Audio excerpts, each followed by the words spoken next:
Hey ho, boys and girls. Happy Thanksgiving.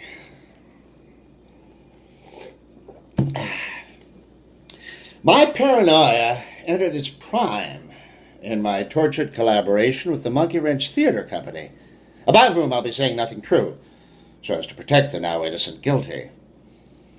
The brain whelp of a writer-husband-director-wife team, Monkey Wrench TC was founded in the flush of dirty love, for the purpose of always being in the same room so you could share everything, the precursor to stealing everything.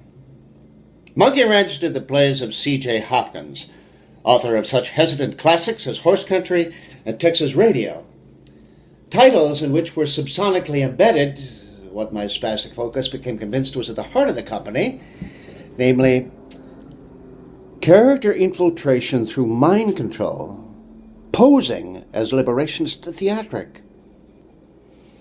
Like any disorganized arts organization, Monkey Wrench survived on the resentment its members directed at forces beyond existence, whose disinterest seemingly threatened the envy disguised as enviable of their great leader. Bless his bloodbath heart. Each production I did with them solidified my conviction they were out to change me into their version of a rebel actor who does exactly what he was told to do. But I knew better, because I was psychotic, and they were just commercially inept. In essence, they were trying to steal my soul by giving me stage time as someone else, during which they'd stare at me like I didn't know how to be someone else, which in their minds gave them a right to say what I was, which, strangely enough, wasn't what I should be, because I couldn't be someone else to the degree they were themselves. So having reduced me to a reflection of people who can't stand the way they look, they'd say, "Look!" And as I looked, they'd steal my soul right off my plate. Which is where a starving artist assembles a soul. Though if he's also a schizophrenic artist, he has a backup safely stored in the bomb he plants along the border between MThat and never heard of it. They were programming me in a language that only contained 6 or 7 words, 4 of which I wasn't allowed to know, because I might use them to ask the director, why in America there's really nothing to say? Because everything's been decided by a primitive process in the future whose legitimacy is beyond question, since to question its legitimacy is to say others have nothing to say, which is un-American to say the least. So to be American, say the least, and the remaining 2 or 3 words are capitalism? It was all part of a mid-sized plan to appear like we had no mid-sized plan, but simply wanted artistic freedom to declare freedom only for artists.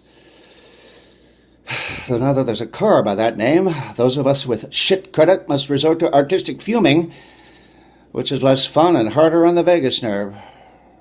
My story with Monkey Wrench, which lasted 5 strained years, ended in a barrage of paid phone calls between myself and Vortmeister Hopkins, in which I accused him of spelunking down the hilum of my emergency head, commandeering a situs inversus between my lobes of logical clutching and my gag reflex, which resulted in my failure to be seen by the media as Christ's final free night window shit shag, and his equally absurd assertion that I was a pharmaceutical boom in the unmaking.